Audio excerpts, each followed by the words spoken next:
Aceh Explore menampilkan halaqah dari Masjid Raya Baitur Rahman Banda Aceh. Subscribe, komen, like, dan share. Assalamualaikum warahmatullahi wabarakatuh.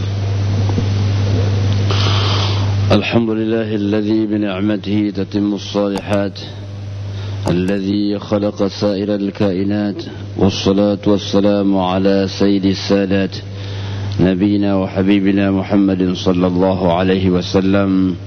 اللهم لا علم لنا إلا ما علمتنا اللهم علمنا ما ينفعنا وانفعنا بما علمتنا إنك أنت العزيز الحكيم. فقال تعالى في كتابه الكريم وهو أصدق القائلين وبهدي يهتدي المهتدون. أعوذ بالله من الشيطان الرجيم. بسم الله الرحمن الرحيم. مثل الذين ينفقون أموالهم في سبيل الله كمثل حبة أنبتت 7 سنابل في كل سنبلة 100 حبة والله يضاعف لمن يشاء والله واسع عليم.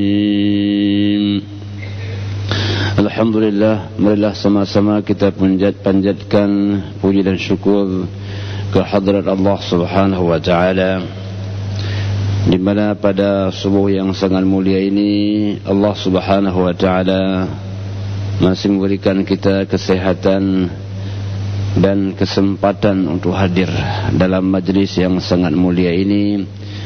Dengan demikian insyaallah kita dapat menguatkan bekal kita kepada Allah. Wa tazawwadu fa inna khairaz zadi taqwa wattaquni ya ulil albab.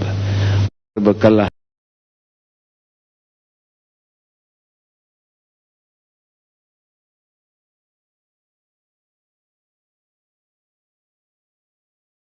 billah, saya ini adalah orang yang paling bertakwa kepada Allah Subhanahu wa taala.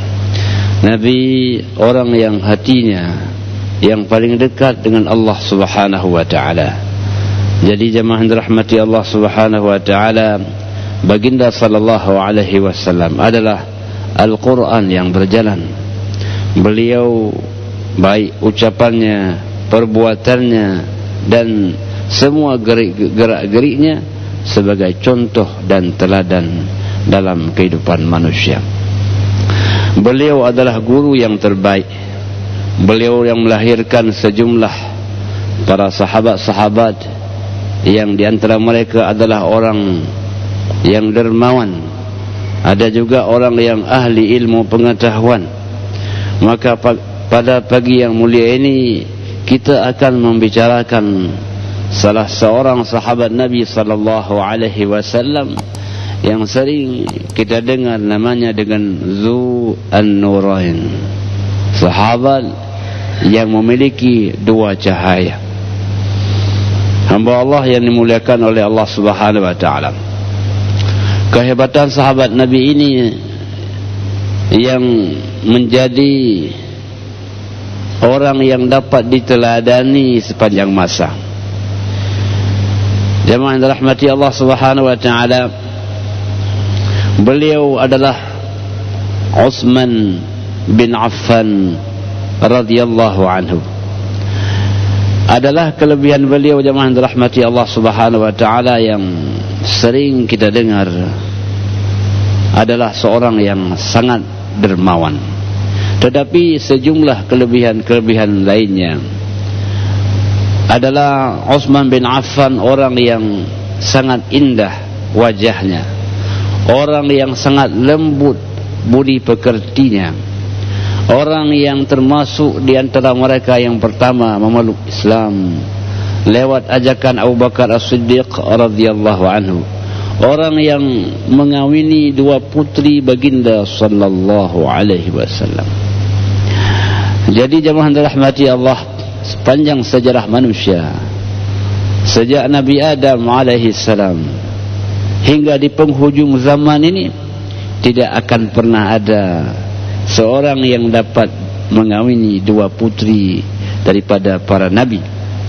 Maka disebutkan lam yajma' baina ibnatai nabiyyin min ladun Adam ila qiyamis saati ahadun illa Utsman bin Affan.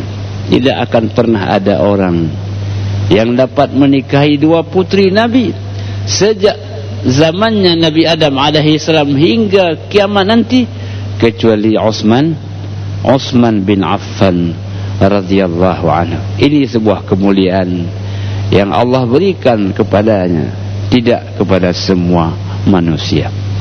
Hamba Allah, makanya begitu mulianya, begitu baiknya Utsman bin Affan ini. Bahkan Nabi sallallahu alaihi wasallam pernah bersabda, kata beliau, "Law 'indi salisatun," andai kata aku punya putri yang ketiga, dia kata aku punya anak perempuan yang ketiga, la zawwajtuha li Utsmana, pasti sungguh saya akan kawinkan dengan Utsman bin Affan. Ini apa maksudnya?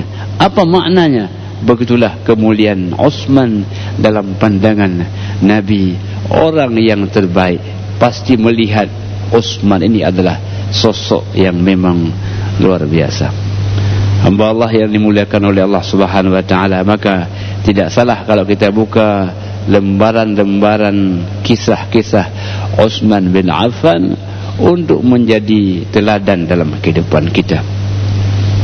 Jadi jemaah yang dirahmati Allah, para sahabat ini ada orang miskin, tapi mereka masuk syurga dengan miskinnya. Dan ada pula orang kaya yang masuk syurga dengan hartanya.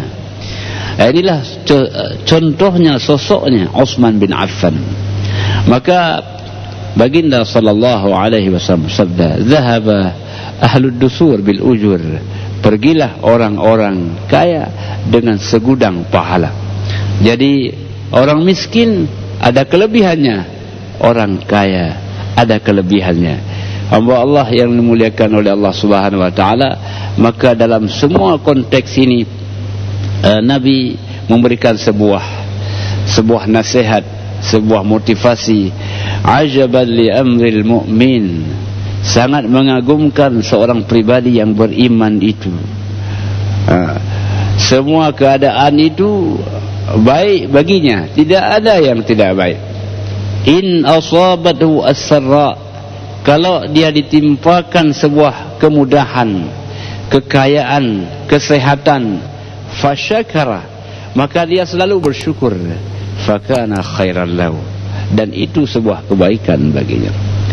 Wa in asabathu dharra, kalau dia dalam keadaan yang susah, keadaan yang miskin, fasabara, dia bersabar, fakana khairan lahu, itu juga sebuah kebaikan baginya.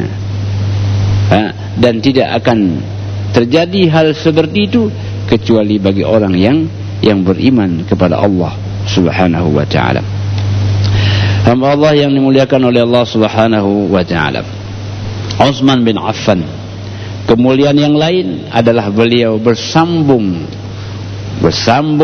daripada silsilah keluarganya dengan baginda sallallahu alaihi wasallam. Jadi kalau kita lihat urutan silsilahnya, Utsman bin Affan bin Abi Al-As bin Umayyah bin Abdul Syam bin Abdi Manaf. Di sinilah titik sambungnya antara silsilah beliau dengan silsilah baginda sallallahu alaihi wasallam. Satu kemuliaan yang lain jadi sejumlah kemuliaan. Ibunya Utsman bin Affan adalah Arwi binti Kariz, dan ibunya Arwi adalah Ummi Hakim, dan itu adalah bibi daripada baginda Rasulullah sallallahu alaihi wasallam. Utsman mulia pada masa jahiliyahnya dan mulia pula ketika masuk Islamnya. Jadi jemaah dirahmati Allah, orang yang berbudi pekerti yang baik seperti Utsman bin Affan akan tetap orang jadi dikenal dan dikenang sepanjang masa. Walau beliau sudah tiada, tapi namanya tetap ada dalam hati sanubari manusia.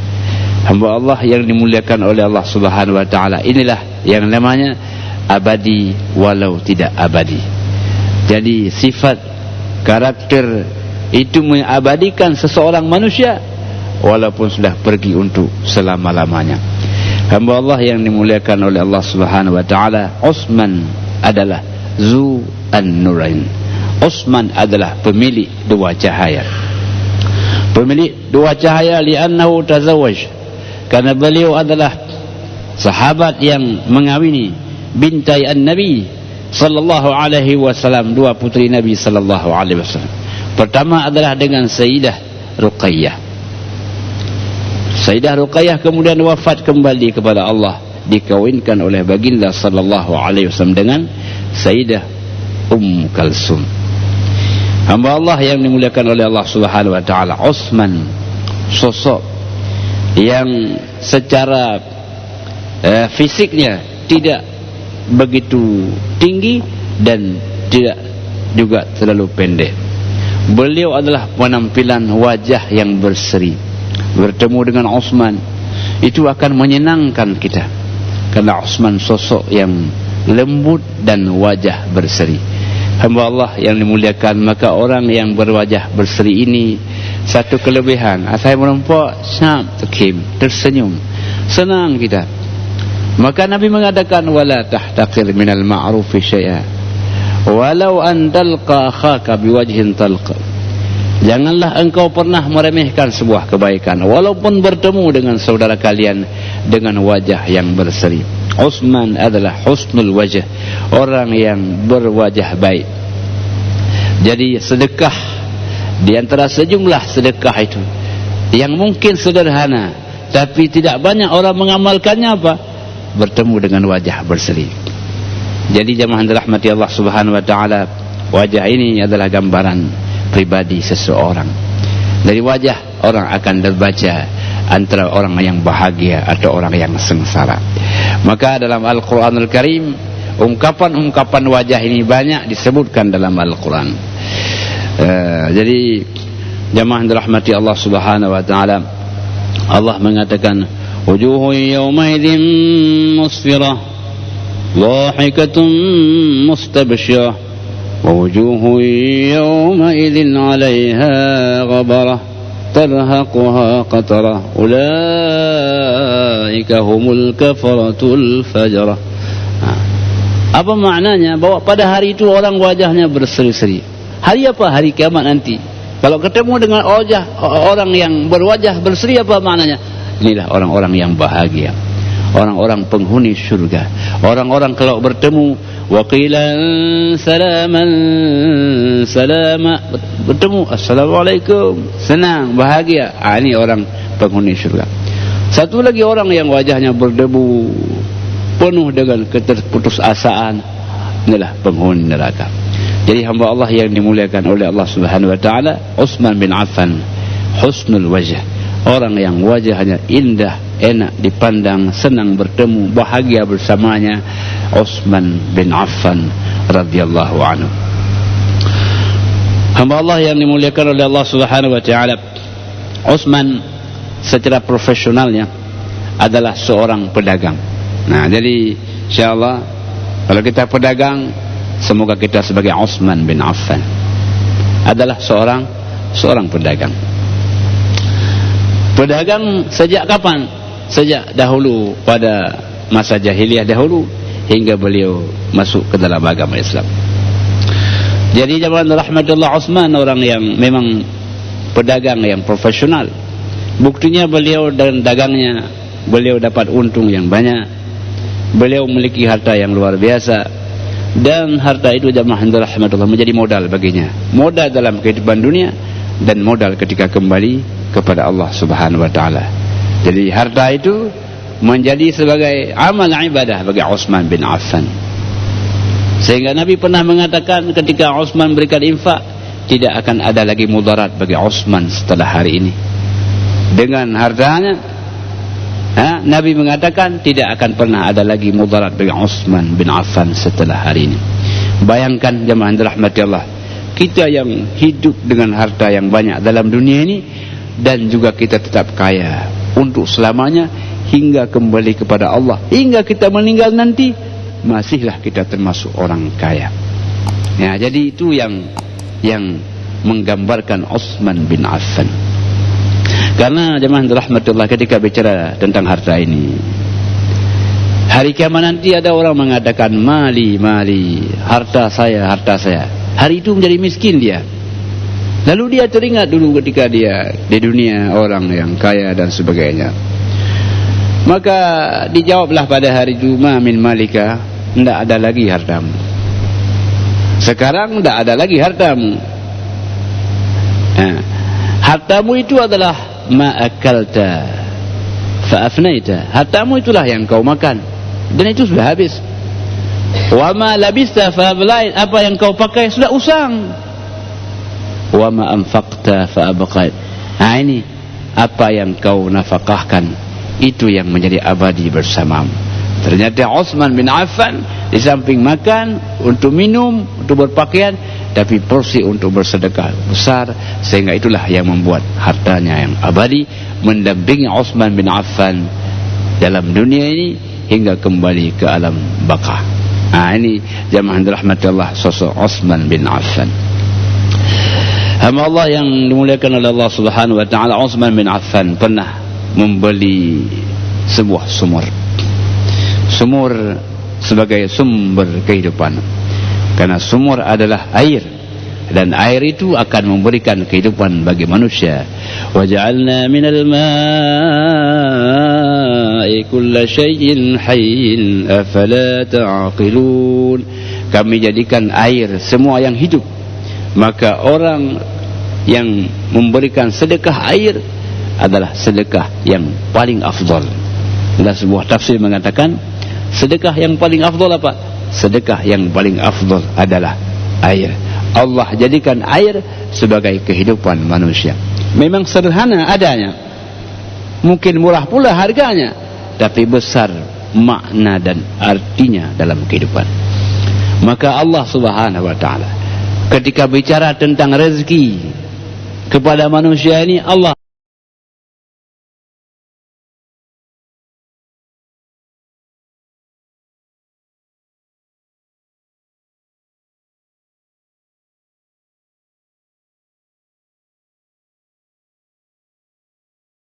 mengatakan wa anzala minas samaa'i maa'a wa akhrajna bihi minas samarati rizqan lakum.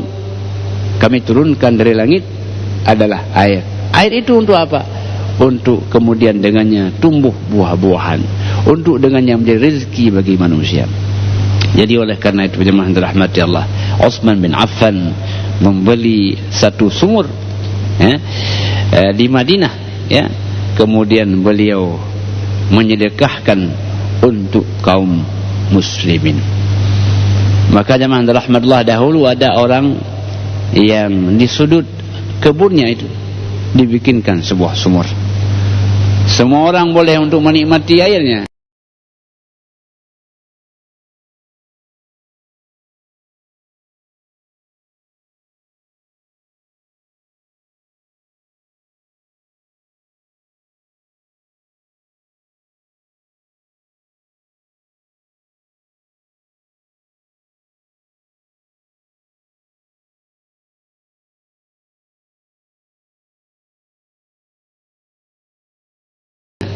Itu adalah sedekah.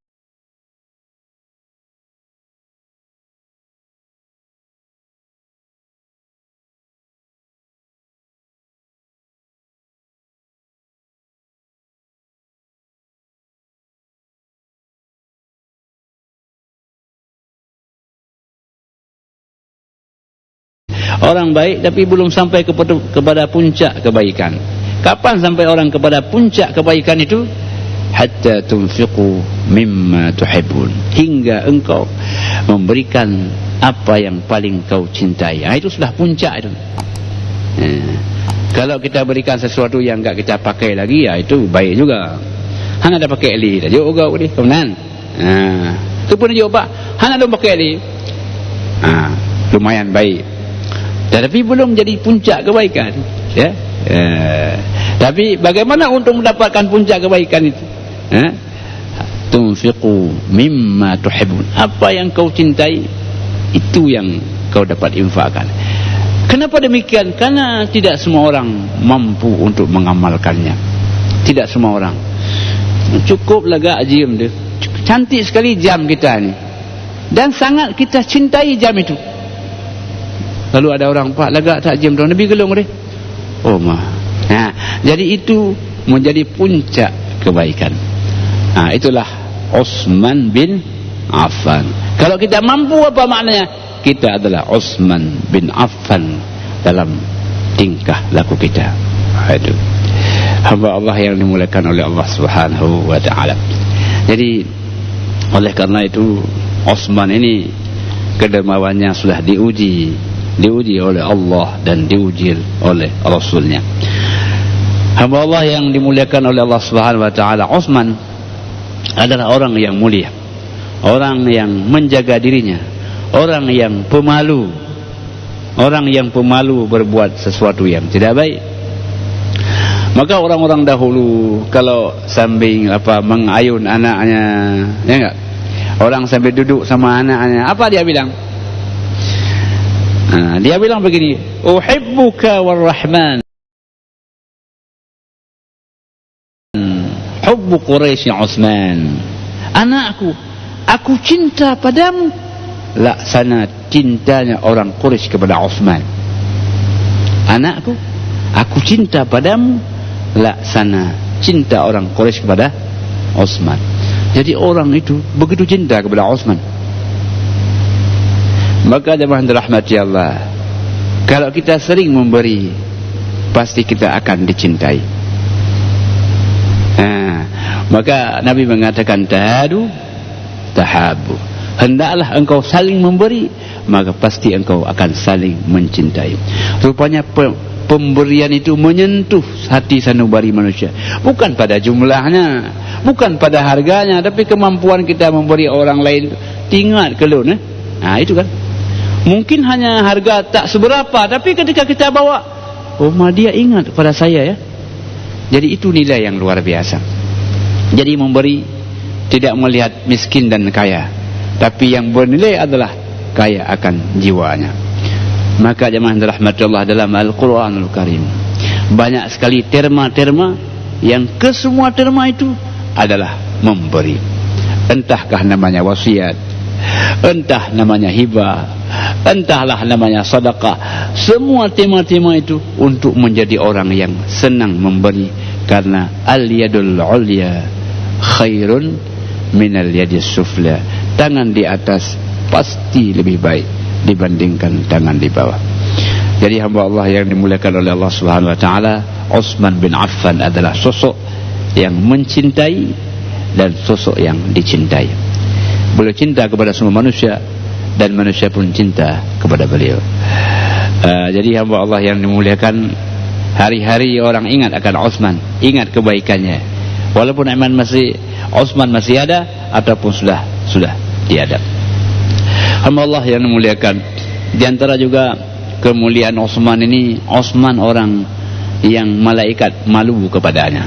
Malaikat malu kepadanya. Bayangkan, malaikat adalah makhluk Allah yang patuh, makhluk Allah yang taat, tapi mereka malu kepada Utsman bin Affan radhiyallahu anhu. Kok bisa seperti itu? Ya. Maka disebutkan jemaah dirahmati Allah, salah satu di antara sifat kebaikan, budi pekerti beliau, menjaga beliau daripada hal-hal yang tidak baik, sehingga manusia begitu cinta kepadanya. Ya, jadi dikatakan kana syadidal haya, orang yang sangat pemalu. Karena al-haya'u minal iman, karena malu bahagian dari iman. Jadi malu adalah ukuran indikator akan keimanan. Hamba Allah yang dimuliakan oleh Allah Subhanahu wa taala. Sehingga pada sebuah riwayat dalam yang dikeluarkan oleh Al-Bukhari dari Aisyah radhiyallahu anha, qalat, beliau mengatakan, kana Rasulullah sallallahu alaihi wasallam muttaji'an fi baiti. Adalah baginda sallallahu alaihi wasallam berbaring di rumah saya, kata Sayyidah Aisyah, berbaring di rumah saya. Kashifan an fakhidhi, agak terbuka sedikit pahanya, atau saqain, atau kakinya, maksudnya kakinya terbuka sedikit, kakinya. Fasta'zana Abu Bakar, maka Abu Bakar izin masuk. Fa'adina lahu, maka diizinkan. Wa huwa ala tilkal hal, beliau dalam hal seperti itu. Fatahaddatha, kemudian beliau ngobrol dengan Abu Bakar. Summa sta'zana Umar, datang lagi Umar minta izin. Fa'adina lahu, maka masuklah Umar, diizinkan. Wa huwa kadzalik, fatahaddath, ngobrollah dengan Umar. Summa sta'zana Utsman, kemudian datanglah Utsman minta izin untuk masuk. Utsman datang minta izin untuk masuk. Tadi Nabi yang berbaring, fajalasa Rasulullah sallallahu alaihi wasallam, Nabi bangun duduk beliau. Datang Utsman, Nabi bangun duduk. Wa sawwa thiyabahu, beliau paskan pakaiannya. Fadakhala fatahaddasa, masuk Utsman, ngobrol. Kemudian Utsman keluar. Maka Sayyidah Aisyah bertanya, mengatakan, dakhala Abu Bakar, ya Rasulullah, tadi saya lihat masuk Abu Bakar, kemudian masuk, dan beliau tidak merapikanlah pakaiannya. Masuk Utsman juga, Umar juga seperti itu. Tapi ketika masuk Utsman, engkau duduk, engkau rapikan pakaianmu ya Rasulullah. Maka Nabi mengatakan, ala astahi, tidakkah aku malu, min rajulin tastahi minhul malaikah, kepada orang yang malaikat saja malu kepadanya. Malaikat mantong malai kepada Utsman, apakah saya tidak malu kepada orang yang malaikat saja malu kepadanya? Siapa itu? Utsman bin Affan. Malaikat saja malu kepada Utsman bin Affan radhiyallahu anhu. Jadi begitulah jemaah dirahmati Allah, kemuliaan Utsman. Utsman dihormati oleh ahli bumi dan juga oleh ahli langit. Menunjukkan bagaimana Utsman bin Affan radhiyallahu anhu. Jadi pada riwayat yang lain mengatakan, fasalat Aisyah an dzalik, Aisyah bertanya tentang itu. Maka baginda sallallahu alaihi wasallam bersabda, inna Utsmana rajulun hayy. Utsman ni adalah orang yang pemalu. Wa inni khasyitu, saya khawatir, in adzintu lahu ala tilkal hal, kalau saya izinkan beliau dalam keadaan saya seperti ini, tidak merapikan pakaian saja, maka innahuma la alla yabligh ilayya fi hajati, pasti beliau nanti tidak akan menyampaikan hajatnya kepada saya, karena malunya kena pegah sesuatu, hanya jadi kena pegah.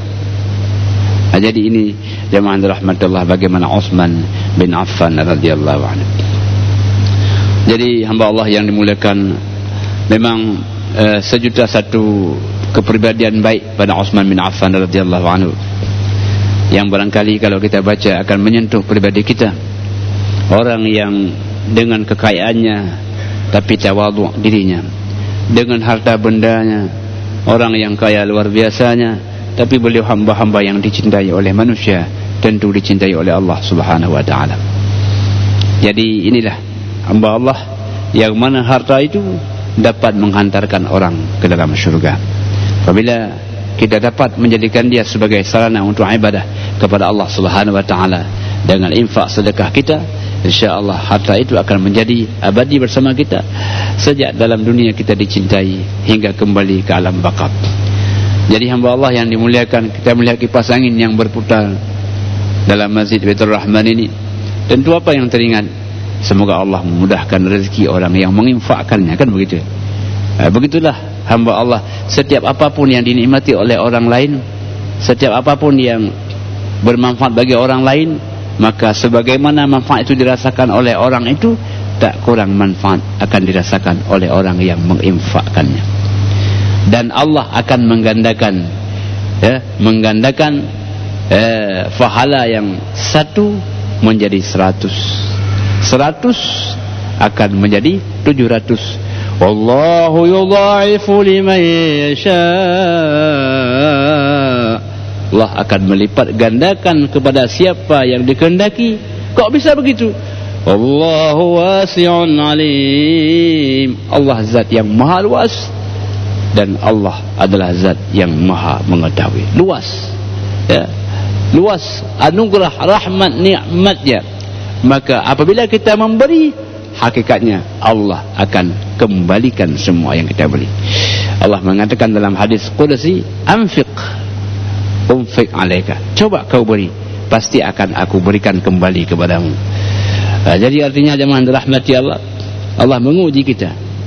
Karena salah satu di antara sifat kita sebagai manusia, sifat bakhil itu memang, ya, bagaimana kau tahu? Lihatlah pada anak kecil. Kalau kita ambil dia kuih sikit, dia pasti nak mau. Jadi sifat itu terbawa dalam diri kita. Wa innahu lihubbil khairi lasyadid. Manusia ini sangat cinta kepada hartanya. Ya. Tetapi ketika kita dapat menghadirkan cinta kita kepada harta, tetapi dengan cintanya pun kita akan tidak segan untuk bersedekah dengannya. Allah mengatakan, oh ini hambaku luar biasa. Hambaku pandai bersyukur